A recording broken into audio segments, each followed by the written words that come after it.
Good morning दोस्तों, स्वागत करता हूं आपके YouTube channel current GK with revision में।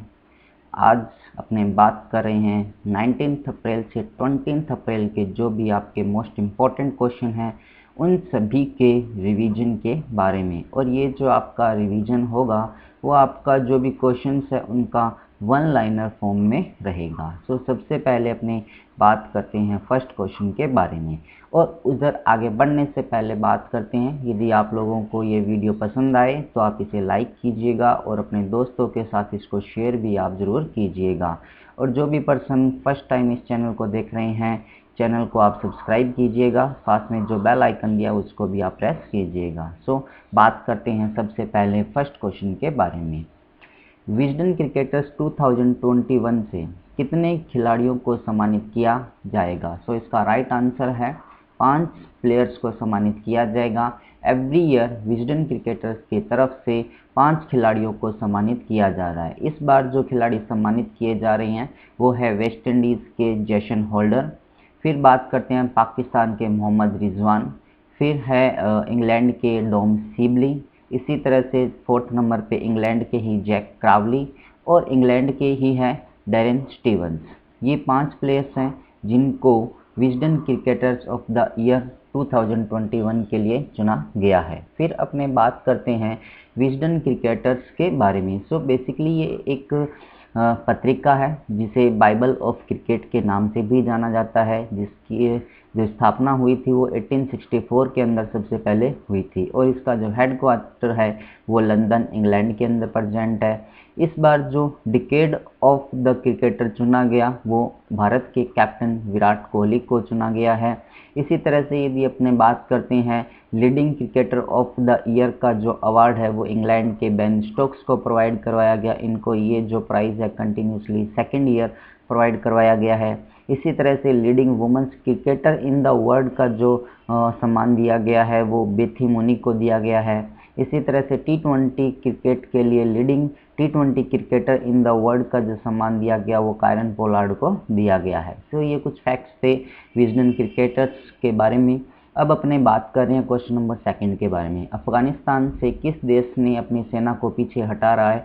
इसका राइट आंसर होगा यूएसए जो है अपनी पूरी जो भी आर्मी है वो अफगानिस्तान से वापस बुला रहा है। फिर बात करते हैं लाइफ टाइम अचीवमेंट के लिए गोल्डन लोए अवार्ड जो है वो किससे सम्मानित किया जाएगा?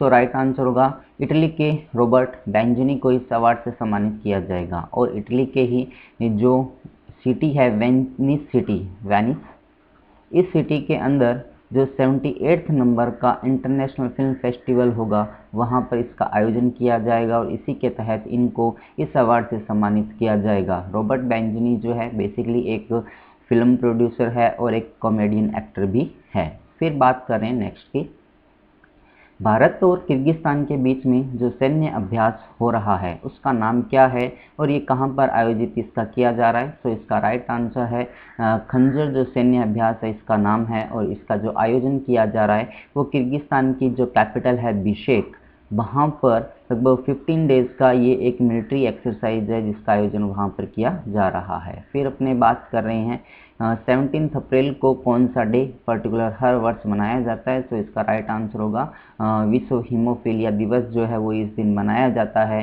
हीमोफीलिया जो एक पर्टिकुलर डिजीज़ या बीमारी होती है जिसके तहत हमारे जो ब्लड होता है उसके अंदर यदि कोई चोट लग जाती है तो जो ब्लड होता है वो बाहर आना स्टार्ट हो जाता है और जो पर्सन स्वस्थ होता है उसके ऊपर तो वहाँ पर कुछ समय बाद यहाँ पर ब्लड की क्लॉटिंग बनना स्टार्ट हो जाती है और जो हमारी ब्लीडिंग है वो बंद हो जाती है। लेकिन जो भी पर्सन इस बीमारी से ग्रसित होता है तो वहाँ पर ये जो ब्लड है वो बेसिकली स्टॉप नहीं हो पाता है और हमारे शरीर के अंदर खून की कमी हो जाती है। ये जो रोग है इसको रॉयल्स डिजीज़ भी कहा जाता है क्योंकि सबसे पहले ये जो डिजीज़ की बीमारी का पता लगाया गया था वो इंग्लैंड की जो रॉयल्स फैमिली है वहीं पर इसको पता लगा था और इसको वंशानुगत बीमारी भी कहा जाता है। फिर बात करते हैं एशियाई कुश्ती चैंपियनशिप के 34वें संस्करण में कौन सा देश शीर्ष पे रहा है। तो इसका राइट आंसर होगा ईरान जो है फर्स्ट पोजीशन पे रहा, जो कि इन्होंने 17 मेडल्स वहाँ पर जीते थे, जिसके तहत 7 गोल्ड मेडल, 5 जो है ब्रॉन्ज और 5 जो है सिल्वर मेडल इनके द्वारा जीते गए। इसी तरह से सेकंड पोजीशन पे जो है वो कजाकिस्तान रहा था और उसने भी 17 मेडल जीते थे और सेम यही इसकी कैटेगरी थी, 7 इसका गोल्ड मेडल हुआ, 5 इसका सिल्वर और 5 आपका ब्रॉन्ज। इसी के तहत थर्ड पोजीशन पे जो है हमारे देश इंडिया इसके अंदर रहा था, जिसने कि टोटल जो है 14 मेडल इसके अंदर जीते थे। और अब यदि अपने बात करते हैं, ये जो चैम्पियनशिप हुई थी बेसिकली कजाकिस्तान जो कंट्री है वहाँ पर इसका आयोजन किया गया था और कजाकिस्तान के अंदर एमआरटी नाम की एक सिटी है जहाँ पर इसका आयोजन किया गया था। फिर बात करते हैं नासा के अगले प्रशासक या एडमिनिस्ट्रेटर के रूप में किसे नियुक्त किया गया है। सो इसका राइट आंसर होगा बिल नेल्सन जो है इनको यहाँ पर मनोनीत किया गया है या फिर अपॉइंटेड किया गया है।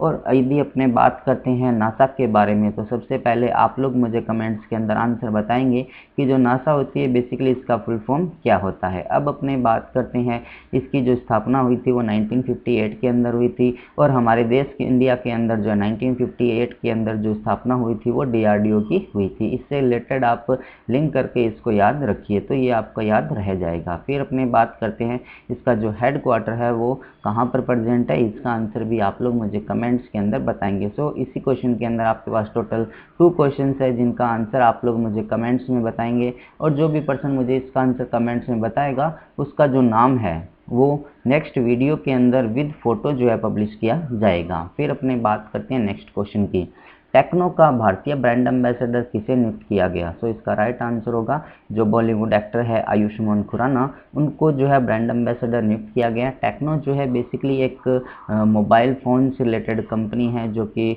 स्मार्ट मोबाइल फ़ोन से उनका निर्माण ये करती है। फिर बात करते हैं नेक्स्ट क्वेश्चन के बारे में, एमिलिया रोमांगा ग्रैंड प्रिक्स F1 जो रेस है 2021 की वो अभी किसने जीती है। सो राइट आंसर होगा मैक्स वेस्टपन जो कि नीदरलैंड कंट्री के रहने वाले हैं और ये जो है रेड बुल जो कंपनी है उसके ये बेसिकली ड्राइवर हैं और इन्हीं के द्वारा ये जो रेस है वो जीती गई है। इस रेस का जो आयोजन है वो इटली की इमोला नाम की एक जगह है, वहाँ पर इसका आयोजन जो है किया गया।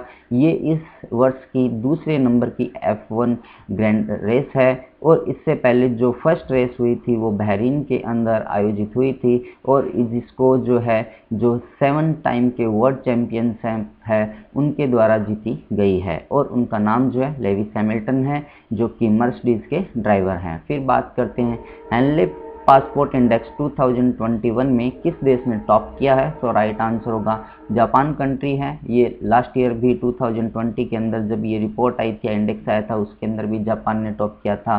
इस बार 2021 की बात करते हैं जिसके अंदर भी जापान ने टॉप किया है। और यदि इंडिया के व्यू से बात करते हैं तो 2020 के अंदर इंडिया की जो रैंक थी वो 85 नंबर पे थी और इस बार जो अपनी एक रैंक बढ़ गई है 84 नंबर हो गई है। सो पूरी दुनिया के अंदर सबसे ज़्यादा जो पावरफुल पासपोर्ट माना जाता है 2021 के अंदर अभी तक वो जापान कंट्री का माना जाता है और इंडिया जो है इसके अंदर 84 पोजीशन पे है। फिर अपने बात करते हैं किस राज्य सरकार ने जन अनुशासन पखवाड़ा बनाने की घोषणा की है। सो इसका राइट आंसर होगा राजस्थान राज्य की सरकार के द्वारा ये जन अनुशासन पखवाड़ा बनाए जाने की घोषणा की गई है। कोविड-19 के जो केसेस राजस्थान और पूरे इंडिया के अंदर बढ़ रहे हैं उनको कंट्रोल करने के लिए पर्टिकुलर राजस्थान सरकार के द्वारा 19 अप्रैल से 3 मई तक पर्टिकुलर ये एक 15 डेज का प्रोग्राम चलाया जा रहा है जिससे कि जनता है उनको जागरूक किया जा सके और कोविड-19 के जो केसेस बढ़ रहे हैं उनको कंट्रोल किया जा सके। उसी वजह से ये पर्टिकुलर एक जन अनुशासन पखवाड़ा स्टार्ट किया गया है। फिर बात करते हैं किस देश ने भारत में अपनी पहली मेगा फूड पार्क परियोजना को स्टार्ट किया है।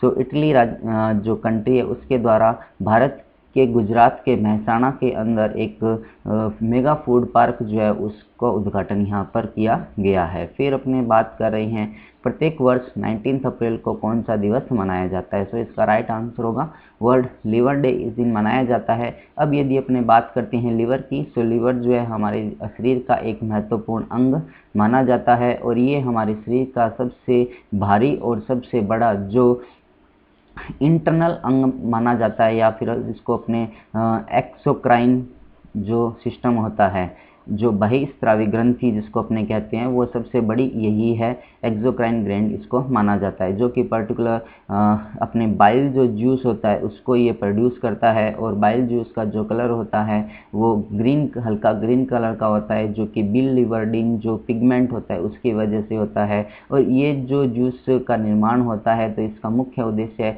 एम्प्लीफिकेशन का होता है, जिसको अपने हिंदी में पाइसीकरण कहा जाता है। इसका काम ये पर्टिकुलर करता है हमारे शरीर के अंदर जो भी फैट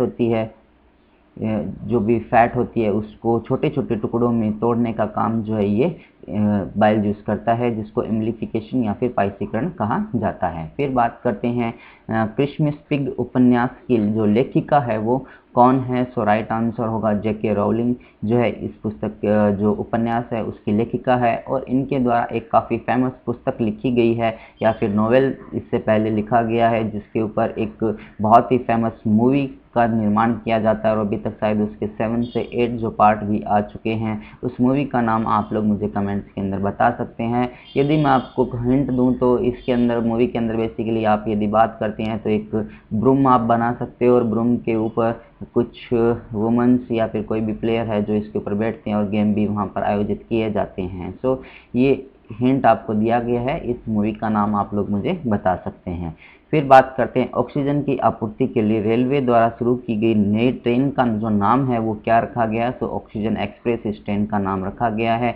इंडियन रेलवे के द्वारा एक ग्रीन कॉरिडोर बनाया गया है, जिसके तहत कहा गया है कि जिस भी राज्य को ऑक्सीजन की कमी होती है वो डिमांड कीजिए तो आपको ग्रीन कॉरिडोर के थ्रू ऑक्सीजन की आपूर्ति की जाएगी। और अब सबसे पहले जो ये ट्रेन चली थी ऑक्सीजन एक्सप्रेस, ये जो है आंध्र प्रदेश के विशाखापत्तनम से स्टार्ट हुई थी और महाराष्ट्र के अंदर ये पहुंची थी। फिर बात करते हैं नेक्स्ट क्वेश्चन के बारे में। एडोब के सह संस्थापक कौन थे जिनका हाल ही में निधन हो गया। सो चार्ल्स गेशेक का अभी निधन हो गया है।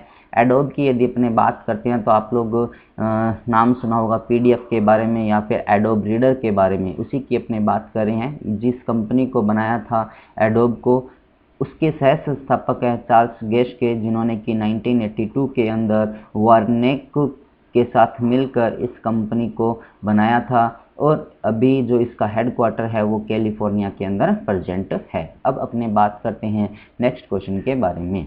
100 बिलियन को पार करने वाला तीसरा भारतीय ग्रुप कौन सा बना है। तो इसका राइट आंसर होगा अडानी ग्रुप जो है वो तीसरा ग्रुप बना है। इससे पहले भारत की यदि अपने बात करते हैं फर्स्ट नंबर पे जो रहा है 100 बिलियन को पार करने वाला वो रिलायंस ग्रुप बना, और सेकंड नंबर पे जो बना है वो टीसीएस ग्रुप बना है। फिर अपने बात करते हैं किस देश की योजना 45 ईयर्स के बाद लूना 25 के साथ चंद्रमा पर लौटने की योजना बनाई गई है। सो रशिया के द्वारा।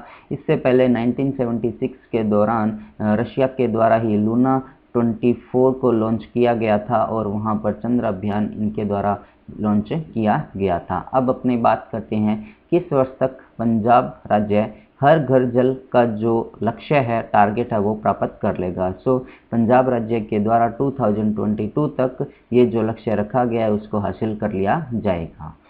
फिर बात करते हैं महाराष्ट्र की मराठी भाषा की जो पुगल्या मूवी है उसको मॉस्को इंटरनेशनल फिल्म फेस्टिवल 2021 में सर्वश्रेष्ठ विदेशी भाषा फीचर का जो अवार्ड है वो इसने जीता है। फिर बात करते हैं किस भारतीय भारोत्तोलक ने क्लीन एंड जर्क में एक नया विश्व रिकॉर्ड बनाया। सो राइट आंसर होगा मणिपुर की जो वेटलिफ्टर है मीराबाई चानू, जिन्होंने कि 49 केजी के वेट कैटेगरी के अंदर ये रिकॉर्ड बनाया है। अब यदि अपने बात करते हैं मीराबाई चानू ने बेसिकली एक तीर से 2 शिकार अभी किए हैं, जिसके तहत उन्होंने कहा है कि जो स्नैच होती है, स्नैच के अंदर उन्होंने 86 केजी का वेट उठाया, जो कि एक नया राष्ट्रीय रिकॉर्ड बना। और इसी तरह से उन्होंने क्लीन एंड जर्क के अंदर जो 119 केजी का वेट उठाया, जिसके तहत उन्होंने एक नया वर्ल्ड रिकॉर्ड बनाया है। अब यदि अपने बात करते हैं, ये जो एशियन चैंपियनशिप हुई थी वेट लिफ्टर की, ये जो उज्बेकिस्तान के ताशकंद के अंदर इसका आयोजन किया गया था, वहीं पर इनके द्वारा जो ये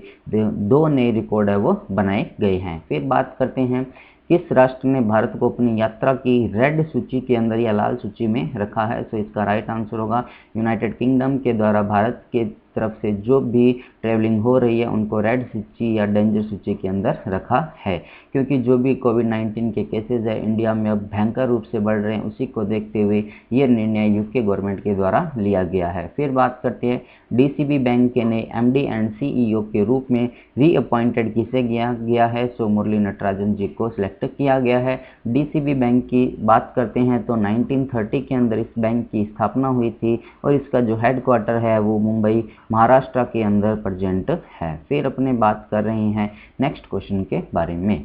सो नेक्स्ट क्वेश्चन है, माउंट अन्नपूर्णा को मापने वाली पहली भारतीय महिला कौन बनी थी? सो इसका राइट आंसर होगा महाराष्ट्र की रहने वाली प्रियंका मोहिते जो है वो 21 ईयर की एक ओल्ड गर्ल है। इनके द्वारा ये जो माउंट अन्नपूर्णा जो कि नेपाल के गडकरी जोन के अंदर प्रेजेंट है उसको मापा गया है। ये माउंट अन्नपूर्णा है बेसिकली डिफरेंट जो भी माउंटेन्स है उनको मिलाकर ये एक पहाड़ी बनाई गई है जिसकी जो हाइट है वो ऑलमोस्ट 8000 मीटर तक की है। फिर अपने बात करते हैं, इसी से रिलेटेड आपको ध्यान होगा कि ऋत्विका श्री नाम से एक 9 ईयर ओल्ड गर्ल है जो कि माउंट किलिमंजारो इनके द्वारा मापी गई है, जो कि दक्षिण अफ्रीका जो है अपना कॉन्टिनेंट है, साउथ अफ्रीका कॉन्टिनेंट या अफ्रीका कॉन्टिनेंट, उसकी सबसे बड़ी ये चोटी है। फिर बात करते हैं, वर्ल्ड प्रेस फ्रीडम इंडेक्स 2021 में किस देश ने टॉप किया है? सो राइट आंसर होगा नॉर्वे कंट्री के द्वारा टॉप किया गया, जिसके अंदर इंडिया के व्यू से बात करते हैं तो इंडिया की जो रैंक रही है वो 142 रैंक रही है। फिर बात करते हैं,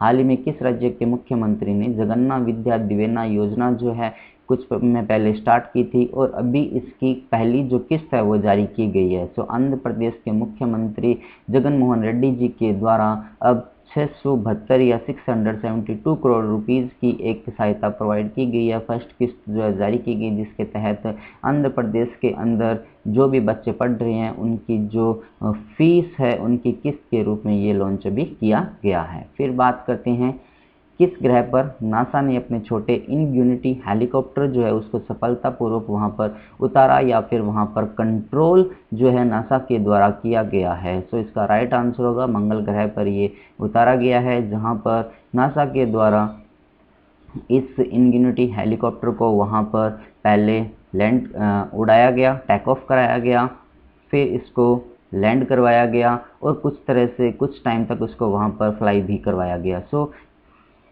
धरती पर रहकर मंगल ग्रह पर किसी हेलीकॉप्टर को कंट्रोल करने का ये जो कारनामा किया गया या इतिहास रचा गया वो नासा के द्वारा ये कारनामा किया गया है। फिर बात करते हैं, असेट रिकंस्ट्रक्शन कंपनियों के कामकाज की समीक्षा करने वाली समिति के प्रमुख जो है किसे बनाया गया?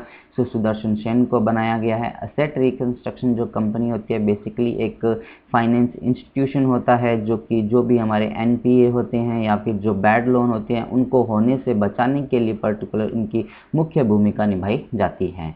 फिर बात करते हैं, किस पूर्व श्रीलंकाई क्रिकेटर को आईसीसी के द्वारा इंटरनेशनल क्रिकेट काउंसिल के लिए से 8 साल के लिए बैन कर दिया गया? सो दिलहारे लोथुजीतीजे जो है उनको इसके लिए बैन कर दिया गया है। इससे पहले जो जिम्बाब्वे के कैप्टन थे फॉर्मर हिटस्टिक, उनको भी बैन कर दिया गया था। फिर बात करते हैं, किस स्टेडियम में पुरुषों का T20 का जो वर्ल्ड कप होगा इंडिया के अंदर उसका जो फाइनल मैच है वो खेला जाएगा? सो नरेंद्र मोदी स्टेडियम जो कि विश्व का सबसे बड़ा क्रिकेट स्टेडियम है, यहाँ पर इसका आयोजन जो है वो किया जाएगा। अब अपने बात कर रहे हैं नेक्स्ट क्वेश्चन के बारे में।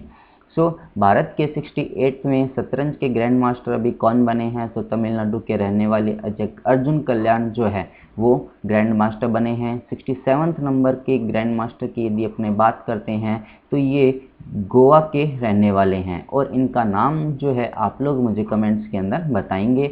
फिर बात करते हैं OPCW के बारे में। So organisation for prohibition chemical weapon के बाहरी लेखा परीक्षक के रूप में एक्सटर्नल ऑडिटर के रूप में किसे नियुक्त किया गया है? सो भारत के जो 14 नंबर के कैग हैं, controller general of India GC Murmu जो है उनको सेलेक्ट किया गया है। इसी के साथ साथ जो इंटरनल पार्लियामेंट्री यूनियनरी है जिसका हेडक्वार्टर स्विट्जरलैंड जिनेवा के अंदर है, उसका बाहरी लेखा परीक्षक भी इनको सिलेक्ट किया गया है। और इनका जो ये कार्यकाल है वो 2021 के अंदर स्टार्ट होगा और 3 ईयर के लिए ये रहेगा। फिर बात करते हैं water sports and adventure institute, जिसको शॉर्ट फॉर्म जो है WASI के नाम से जाना जाता है, का उद्घाटन किनके द्वारा किया गया? तो उत्तराखंड के मुख्यमंत्री तीरथ सिंह रावत और स्पोर्ट्स मिनिस्टर किरण रिजिजू जी जो है इनके द्वारा इसका उद्घाटन किया गया है। अब यदि अपने बात करते हैं जो टिहरी डैम जो कि उत्तराखंड के अंदर प्रेजेंट है, वहाँ पर इसका उद्घाटन, उसके पास में इसका उद्घाटन किया गया है, जो कि ITBP के सहयोग से ये बनाया गया है और ITBP ही बेसिकली इसका संचालन वहाँ पर करेगा। फिर बात करते हैं बैंकिंग सुधारों के जनक के रूप में किसे जाना जाता है, जिनका अभी हाल ही में कोविड-19 की वजह से हैदराबाद के अंदर निधन हो गया। तो M नरसिम्हा जी जो हैं इनको बैंकिंग सुधारों के जनक माना जाता है इंडिया के अंदर, इनकी अभी हाल ही में मृत्यु हो गई। फिर बात करते हैं 22 अप्रैल को कौन सा दिवस मनाया जाता है? सो राइट आंसर है अर्थ डे, वर्ल्ड अर्थ डे या फिर वर्ल्ड मदर अर्थ डे इस दिन मनाया जाता है। और इस बार जो इसकी थीम रखी गई है रिस्टोर ओवर अर्थ रखी गई है। ये वाला जो क्वेश्चन है आपका इम्पोर्टेंट क्वेश्चन है और आपको आगे आने वाले जो भी एग्ज़ाम है वहाँ पर या तो 22 अप्रैल से रिलेटेड या फिर इसकी जो थीम है वो क्वेश्चन ज़रूर आपसे पूछा जाएगा। फिर अपने बात करते हैं प्यूमा के ब्रांड एम्बेसडर के रूप में अभी हाल ही में वॉशिंगटन सुंदर और देवदत्त पैदिकल को भी चुना गया है। ये दोनों जो प्लेयर है बेसिकली रॉयल चैलेंजर बेंगलुरु की तरफ से क्रिकेट खेल रहे हैं। फिर बात करते हैं कोरोना वॉरियर्स के लिए प्रधानमंत्री गरीब कल्याण पैकेज योजना जो है वो कब तक बढ़ा दी गई है? तो इसका टाइम टेन्योर जो है वो 1 साल के लिए बढ़ा दिया गया है। पहले ये जो स्कीम थी वो 1 मार्च 2020 तक थी, अब इसको बढ़ाकर जो अप्रैल 2022 तक कर दिया गया है। फिर अपने बात करते हैं संयुक्त राज्य अमेरिका के पहले भारतीय अमेरिकी एसोसिएट अटॉर्नी जनरल के रूप में किसे नियुक्त किया गया? सो वनित गुप्ता जी हैं जो इनको सेलेक्ट किया गया है। अब अपने यदि बात करते हैं नेक्स्ट क्वेश्चन के बारे में, नेस्कॉम की पहली महिला अध्यक्ष के रूप में किसे नियुक्त किया गया है? सो राइट आंसर होगा रेखा M मेनन को इसके लिए सिलेक्ट किया गया है। फिर अपने बात करते हैं नेस्कॉम की, तो इसकी जो स्थापना हुई थी वो 1988 के अंदर हुई थी और इसका जो हेडक्वार्टर है वो न्यू दिल्ली के अंदर प्रेजेंट है। अब यदि आप लोगों से मैं क्वेश्चन पूछता हूं तो आप लोग मुझे नेस्कॉम के फुल फॉर्म के बारे में बताएंगे। आप लोगों से मैं ये क्वेश्चन इसलिए पूछ रहा हूँ कि यदि आप लोग कंटिन्यूसली डेली बेसिस पे यदि डेली के जो अपने वीडियो आते हैं वो आप लोग देखते हो, तो लास्ट वीडियो के अंदर ही अपनों ने इसके बारे में बात की थी, तो उसके बारे में आप लोग मुझे कमेंट्स में बता सकते हैं। फिर बात करते हैं किस देश ने चीन की बेल्ट एंड रोड पहल में शामिल होने की अपनी जो सरकार के द्वारा जो भी MOU साइन किए गए थे उन सभी को जो है कैंसिल कर दिया गया।